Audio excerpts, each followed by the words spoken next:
Hello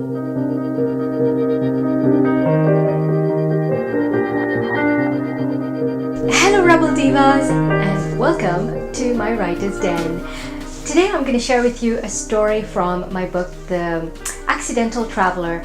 This story has short little vignettes, short stories, flash fiction really, about all these stories are based on some of the experiences that I've gained from living in different parts of the world, and as always as an accidental traveler. And I want to make sure that this point comes across. I never was a jet set traveler. Nothing happened in a luxurious manner. It was always a travel because I had to go to a school, I had to leave a country, I had to find a new home, leave a job, find a new home, follow a family member. So these travels and these moves were always stressful, were never planned most of the time, and hence the term accidental traveler. Every week I'm going to be reading a different short story from this book, and since these short stories, I think they're a little long for a short video, I've broken them into episodes. So today I will share with you the second episode of the short story in this book, and the short story is called Tipping in Seoul. Episode number 2 of Tipping in Seoul. If you haven't seen, read or heard the first episode, please go and check it out before you come here, because that'll help you enjoy the story better.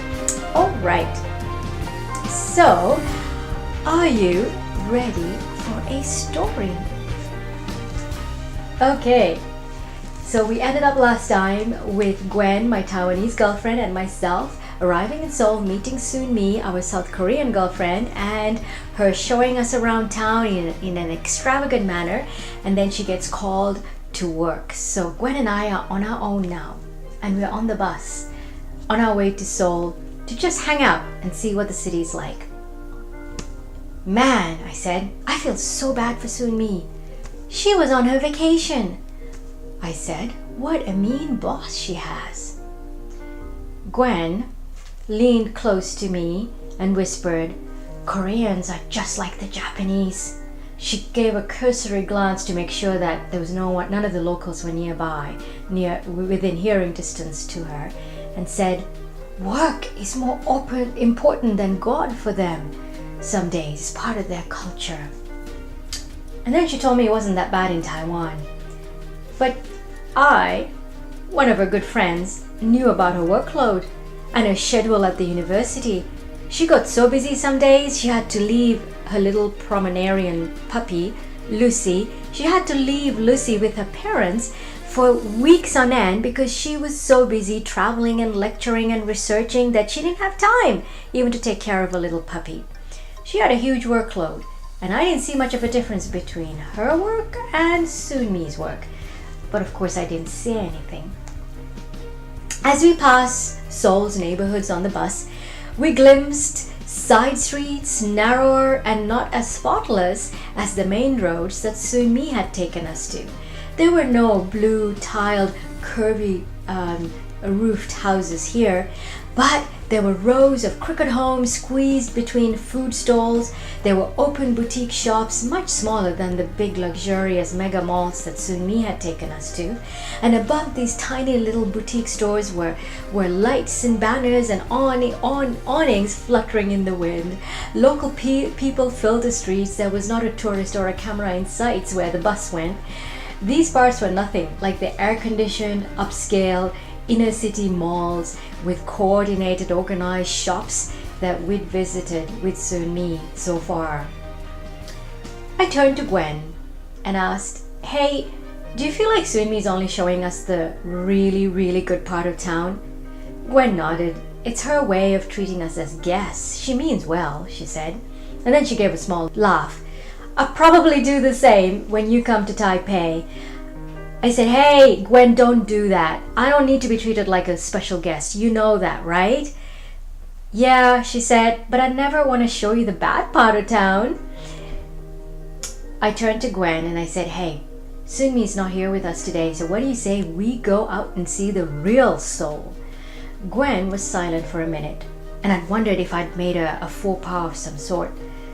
Well, yeah, I want to buy some shirts for my nieces, Gwen said, and I don't want to spend a month's salary on it. So sure, let's go. Let's do it. I sighed with relief. I knew Gwen was always up for an adventure, so I gave her a big grin and I pulled the bell for the next stop. I had no idea where we were. I had no idea where we would stop, but I thought, why the heck not?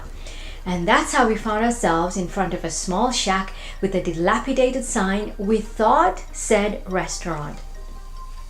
Now, Gwen could recognize some of the characters wherever there was some resemblance to Chinese characters, but she was most of the times as lost as I was. For the previous 2 hours before coming to this little restaurant, we'd sauntered through alleyways and peeping into shops and taking in the ambience of the real Seoul, the soul of the soul. No one here spoke English, and even Gwen struggled to communicate with anyone. After spending a fair bit of time lost inside these little stores that sold local foods and cheap clothing, and when after Gwen had found the t-shirts for her nieces, we decided to find a place to eat. It was well past lunchtime and we were both starved. So we stepped inside this dingy little restaurant. There was just enough space for about 4 tables inside, and 2 men were already sitting in a corner, and they looked up in surprise as we walked in. On one wall was an open shelf full of dishes and glasses, all in the open, and above that were rows of half-filled bottles of various bottles of liquor, I gathered, collecting dust. A woman, about 50 years old or so, wearing a green scarf on her head, she sat behind the counter shelling peas. She smiled as we walked in, showing a big gap in her front teeth. You know, I still remember her face. It's pretty amazing how there's some things you can never forget. Gwen and I bowed to her. She bowed back. I had my travel guide with me, already open to the section with handy translations. "Do you still serve lunch?" I asked, in Korean. I get kudos for that, reading my book out loud. But the woman, she gave me a quizzical look. Frowning, eyebrows down, eyes squinty. Gwen grabbed the book from me and she said the same words, I kid you not, and personally, she thought she did a better job than I did. I guess she had a better accent than I did, but the woman understood her. So without a warning, the woman first, she threw her head back, laughing, a loud cackly laugh. The men joined in soon after, the 2 men sitting in the corner, their booming laughter taking over the entire little tiny restaurant. Gwen and I gave each other a look and say, what is it that we said? We were just asking if they were still serving lunch, right? Well, the woman, she grabbed us by the hands, arms, and guided us to the small table across from the men. She plopped 2 dirty menus in front of us, brought us glasses of water, and then when we both bowed and said, "Kamsahamnida," she laughed uproariously once again. The 2 men grinned and said something to the woman.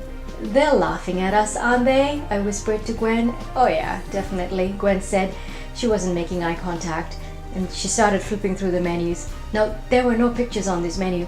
We didn't have Sun-mi with us to make any recommendations, and there was certainly no translations to English in this little shack of a restaurant in Nowhere Land in Seoul, where I'm sure if Sun-mi and her family knew where we were, they'd have fainted. Gwen tried to guess what the words meant, but she wasn't making much progress. When the woman returned to take our order, we looked at her sheepishly. Gwen pointed to one item in the menu and said, "Vegetable bowl?" She asked in Korean, but the woman frowned and she shook her head. She wagged a finger at us and shook her head again. We were like, "What? We want this one, we think." One of the men, he was halfway, he kind of looked up at what we were pointing and looked at what we had chosen, and he said in English, no, not for you." He said, "Why?" I said, "Why?" Thankful that he could speak English. He said, "Not good, not good." I asked, "Why?" again. "Not for tourists," he said. "Only for Koreans." Gwen and I looked at each other and we said, "What?" I think I'm going to stop there. You'll have to wait till next week to find out what they were talking about. Stay tuned next week for the 3rd episode of Tipping in Seoul from my book, The Accidental Traveler.